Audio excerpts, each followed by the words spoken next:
This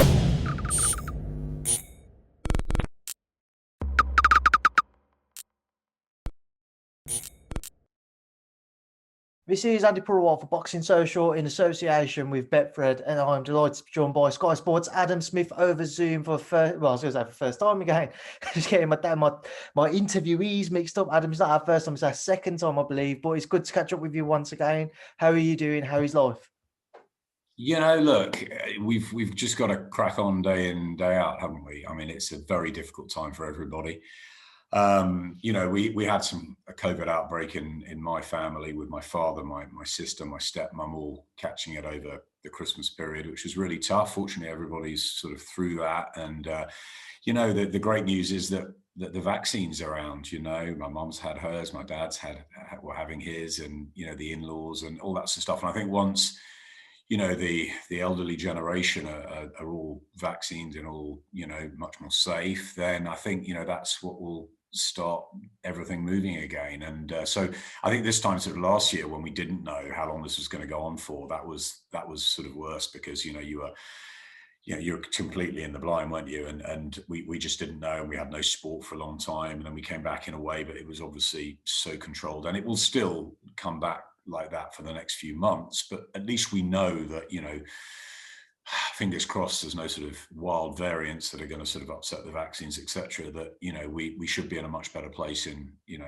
by the end of this year than we are at the beginning. So it's tough, of course. We've got 3 kids, we're homeschooling, but you know, you get on with it. And, you know, it's you've got to think of different things to do. Obviously there's different ways of working that carries on. We've got 11 channels to fill at Sky, and, you know, there's huge amounts to plan and all of that. And boxing fortunately comes back with a bang in mid-February, so we're all excited about that. But, you know, it's a chance as well to have time with the kids, you know, and time in the kitchen, and do sort of 1 or 2 other things. And, you know, I took up baking last year and did a load of sort of cakes. In fact, I think every single cake under the sun, and sort of sick of flour and sugar by the end of it. But actually, you know, it's a chance to sort of do a bit of savory cooking or whatever, you know, whether it's running or whether it's, you know, something you haven't put your mind to. It's a chance, isn't it? But I think the key is that everyone stays healthy and safe, supports the NHS as much as possible, and you know, we try and keep mentally and physically strong through all of this, which is tough. Adam, let's get into the boxing talk. Obviously, we finally have some boxing to talk about with the shows that were announced last week. Let's start off with the first one on February 13th. One which caught everybody by surprise: Warrington versus Maurizio Lara. Everybody was expecting the Kanju fight to be announced. I spoke to Josh last night, and Josh, he's bitterly disappointed, because you know as much as anyone how much he's wanted a unification fight and for how long he's wanted one. Talk to me about it from kind of your understanding as to why we won't see Warrington versus Kanju on February 13th. First of all, delighted that we're announcing a really powerful schedule, you know, probably the best start to a new year ever. And again, without gates, without the finances from crowds. And obviously we all miss crowds, and how wonderful it was to have some back for AJ, and seeing obviously some for Callum and Luke's fights. But, you know, I think you've got to remember there's a lot of issues at the moment. Not only people are testing positive for COVID on a much more regular basis. So that obviously is, you know, it's so difficult when you're trying to make fights, and Matchroom have done such a great job with that, you know, and we hope that the majority do stick, because it's a phenomenal lineup. But 1 or 2 will probably have to go by the wayside. So you're dealing with that. You're dealing with the usual boxing politics, you know, the injuries, the money, et cetera, and also you're dealing with no gates. So there's all of that to put in the mix.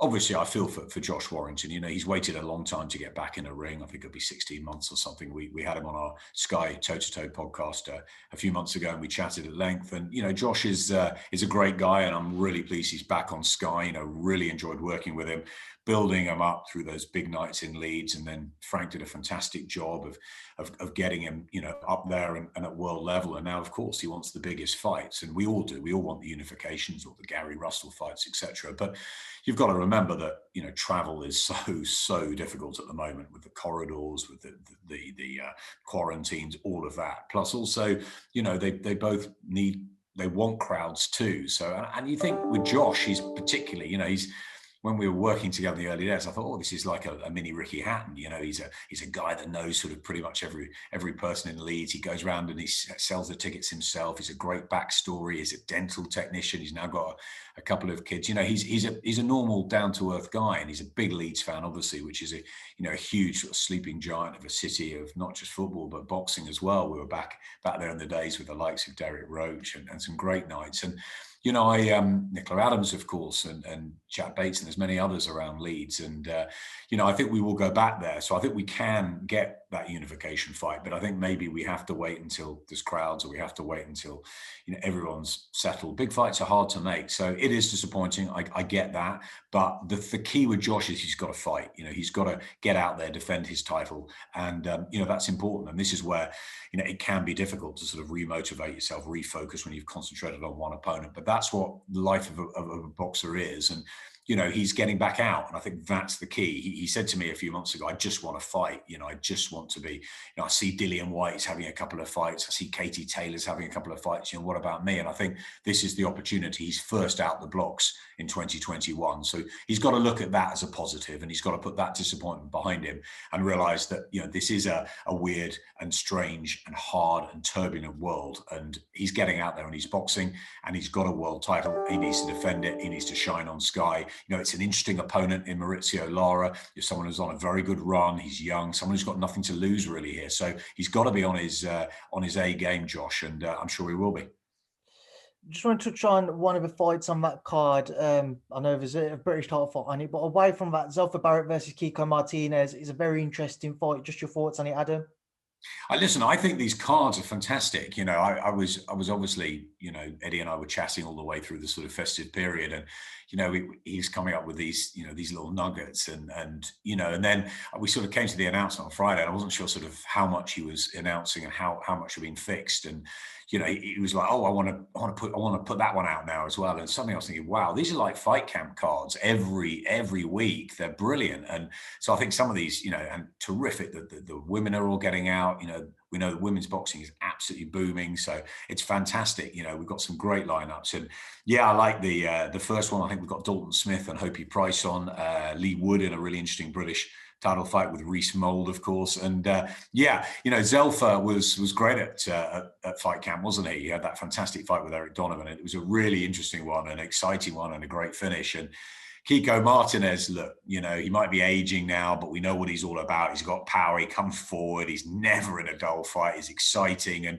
you know, and he's a physical fighter as well. And it'd be interesting to see how Zelfa copes with that. So, yeah, really looking forward to that. Move on to the next week. We finally, hopefully, fingers crossed, see David Avanesian versus Josh Kelly. Adam, obviously, we hope to see that. But when the time comes, what should we expect from it? I've been waiting to see it for how long now? Over 2 years, I think. I mean, I was so excited about it when it was called off at the weigh-in on that Kell Brook night. And yeah, look, we had it back together. It was a big announcement in the city. That's when Ellie Scottney was announcing her sort of pro career as well, and that was fantastic. And you thought, oh wow! And there was the needle between the camps, and it's just a great fight, isn't it? It's a fantastic fight. And I've always said, look, it doesn't matter what levels you are, whether it's a Southern area level or an elite world level. You know, if you've got great matches, you get excited. And this is a great match, but it's a really important match for the European title, because it's going to tell us whether, you know, we know how good Avanesian is, but whether he can go on and become a world champion, or whether, you know, Josh Kelly is the sort of the young starlet that we almost want him to be, don't you? He looks great. He looks the part. He's got all the tricks. He's got charisma, you know, Adam Booth behind him. It's all fantastic, but he's sort of, you know, just plateaued slightly, didn't he, when he was back in the ring out in America and back home. And we just need to see the best Pretty Boy Kelly. And I believe this could be the platform. And if it isn't, then it's a leveler, isn't it? And we'll find out more. But it's a fight that genuinely is a 50-50, that you know, you think maybe with the sort of youth and the freshness and the ability of Kelly, but then, you know, you've one or two performances of Kelly's and you think, actually, Avanesian, he's a really, really good fighter. And, you know, is Kelly ready for that? Will the break have suited one rather than the other, you know? And so there's so much in the pot here.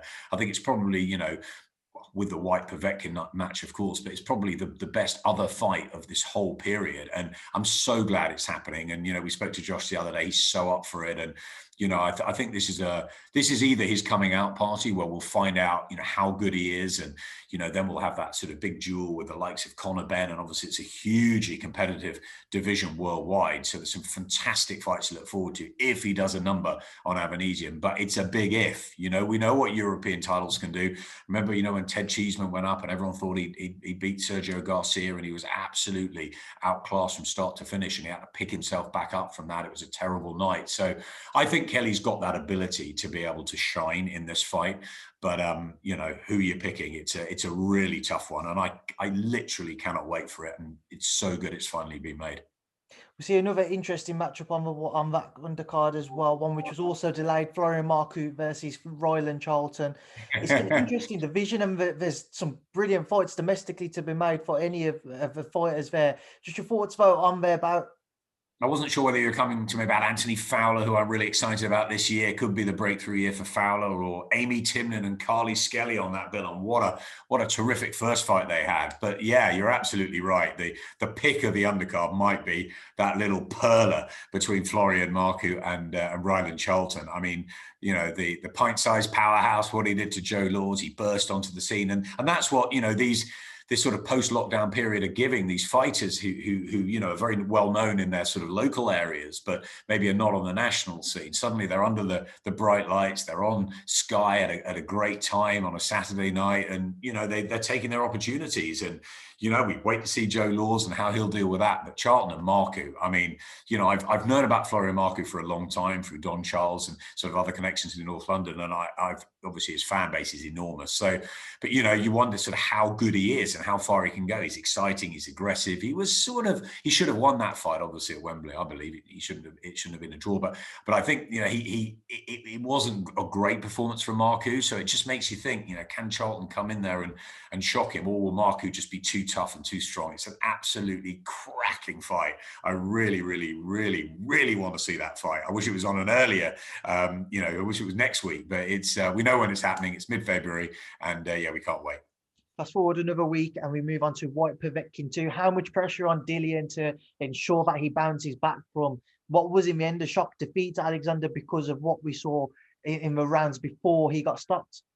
Andy, you and I know Dillian, you know, pressure's like that to him, isn't it? I mean, he embraces this. This is what he's all about. He's a fighting man. He's been fighting all his life, you know.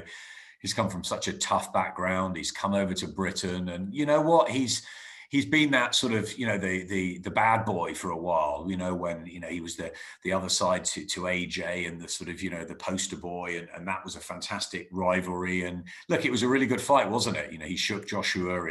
He had you know, I don't think he had a settled training camp. His shoulder was bad. And look, I'm not making excuses. Joshua won the fight and went on and has proved himself. But Dillian's gone on from that, hasn't he? He's gone on fantastically well. He's taken on all comers. You know, he's mixed it with all the top heavyweights pretty much, you know, bar that sort of elusive world title. And he's always given us entertainment and value for money. And he's had his troubles outside the ring, and he just gets on with it. And that's what I like about Dillian. And I think that's why a lot of people have gravitated to him. He says what it is. He's real, you know, and he got knocked out. And, you know, 10 minutes later, he was telling me in the corridor, you know, at the back of fight camp, you know, Adam, I want to get back in with him straight away. And he's a man of his word. You know, he wanted that. I think actually the delay will have helped him. I think it was very, very soon and very quick.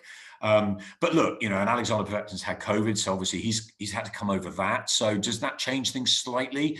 Now, at the end of the day, Povetkin knocked him out last time. So that it's all about that mental demon. And I think that Dillian, that won't bother him. But he's got to go back to what he was doing well for the first part of the fight. You know, he had Povetkin in a lot of trouble. Maybe he's got to get rid of him quickly. Maybe he's got to just be a little bit more careful. But we know Povetkin, you know, can hit like that. He's got so much pedigree, and he'll be fancying his chances of another repeat. So and another world title shot. So, but you know, there's a lot of talk with Eddie about, you know, he really wants to get Dillian in with Deontay Wilder this year, and you know, he's got to beat Povetkin. So, you know, we had a lot of talk when Povetkin couldn't fight about whether he would fight somebody else, whether it would be a third Chisora fight, whether he'd go and fight, you know, another Luis Ortiz, someone like that. And I remember I said to Dillian at the time, I said, I really do think you need this Povetkin fight. I think that's the one you should be concentrating on. And if it's delayed a few weeks, it's delayed a few weeks. And I'm really glad that that's happened. He's got the chance to right the wrong and progress his career, but it's a big risk. But that's what Dillian Whyte's all about. That's what he loves and will all be watching on March the 6th and, seeing whether he can do it. Moving forwards to March 20th, a man who Dillian could end up facing in the future, Lawrence Okolie. We know that they've shared verbals before, Adam. He obviously gets his chance to fight for that elusive WBO world title against Glowatski. Lawrence's time, Adam? I think so. I think it might be. I mean, I like Glowatski. He's very tough. Only, he's been in with the best, hasn't he? The Usyks, the Bradis, and very tight at times. He's a really good fighter.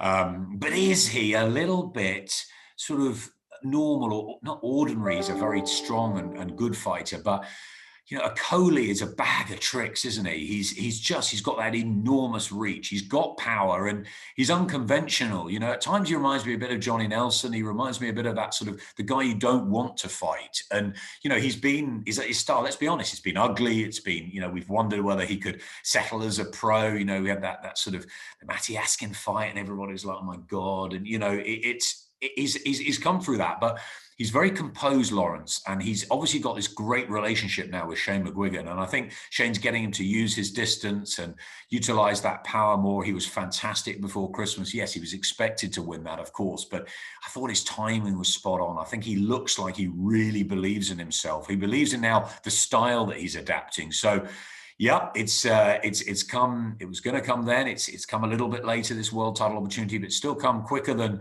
the Rio Olympians. This is, before Boatsi, he's got there first, Lawrence, and before Joe Joyce, he's got a real chance here. And he's a dangerous guy to fight. That's what I would say. Look, he's going up in levels here. He's going up against a really seasoned campaigner.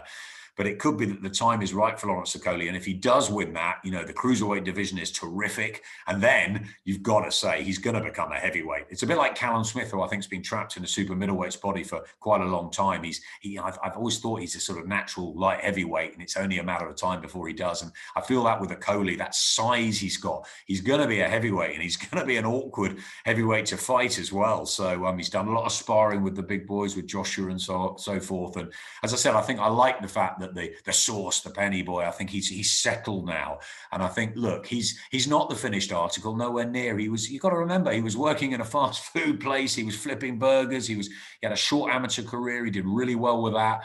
And, he's been thrown in a bit, but he's unbeaten and he's winning, and he's now winning more impressively. So this is the acid test, but, I think he seems mentally and physically ready. And, you've got to say that Glowatski obviously had the COVID issue. So hopefully he's fine. And hopefully that's all settled, and he'll be at his absolute best. And at his best, he'll be a handful for Lawrence, no question. So it's going to be a tough fight, but it's one that maybe, just maybe, the right time for Lawrence Okolie now. Then the final show that was announced, Adam, Conor Benn versus Samuel Vargas, one which I don't think many people knew about going on behind the scenes. Your thoughts on the matchmaking there and the benefits it could be for Conor, provided he comes away with a victory?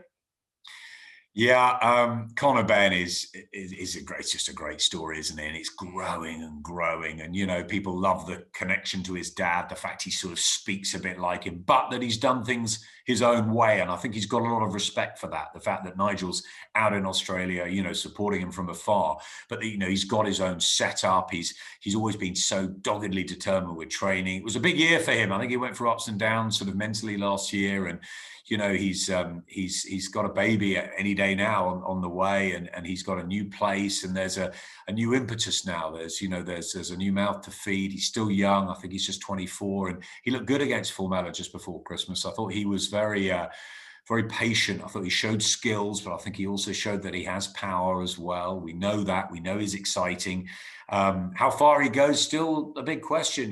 Can he go all the way? I mean, Eddie's starting to talk like maybe he can, and he was saying that after his second fight, I wasn't sure he'd even make it to sort of area level or British level. There's some great matches out there, and of course we all are hoping for Josh Kelly and Conor Benn to meet in a big domestic duel sometime this year, because there's some fantastic fights out there this year. I'm really pleased, that Conor's back on this schedule. Sammy Vargas is a good opponent for him at this time. He can be dangerous. He fancies himself. Virgil Ortiz, who's arguably my pick of the young fighters out there at the moment. He gave him a few tough rounds. He obviously pushed Amir as well. So I think he's a good fight at this time for Conor. And I love the show as well. Savannah Marshall back, of course, defending her world title. She looks so fantastic, didn't she, in her world title win. You've got Ramla Ali, I think, as well, with her next professional fight after her COVID issues. So, the women are coming back. Chantel Cameron's on another show. So it's terrific, isn't it? And yeah, but I'm really pleased that Conor's got a fight date. And then we're hoping as well to get Katie Taylor out, sort of later in April. And, so it's a really exciting period, isn't it? Fingers crossed the AJ Fury situation, moves forward. And, you've got the likes of, I don't know, Chris Eubank and Billy Joe Saunders and Callum Smith and loads of those sort of super light heavyweights, middleweights, all around that division. There's matches to be made there. Khan and Brooke are really talking now about that fight again. And yes, maybe it's a little too late, but it's still a very competitive fight, from where we are. And, we'd love to see that. So there's lots out there to get our teeth into this year. I think 2021 could be massive. I'm really looking forward to seeing how Daniel Dubois comes back. I'm really looking forward to seeing how Joe Joyce goes on and moves forward, and Alexander Usyk and all those fighters. I'm sure we're not done with Derek yet. I'm sure we'll have him in some more entertaining fights. So the heavyweight division's flying. The women are flying. There's great matches to be made. That lightweight division with Ryan Garcia and Devin Haney and the big tank. Loads of good fights to be made. So yeah, really exciting year, and we just need.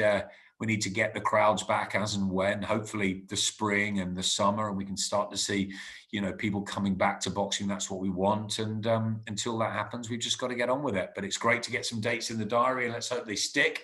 We're not sure where we're going to be at, Andy, but we will be somewhere. And, it's exciting that boxing's back. And most of all, it's fantastic for the fighters and for the fans.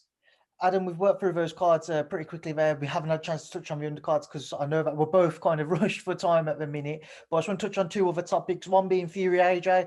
Bob Arum coming out saying that there was a location agreed and secured. Eddie Hearn saying that that's not the case. Just kind of your understanding of it. And where do you think is most likely the fight does take place when or if it is announced?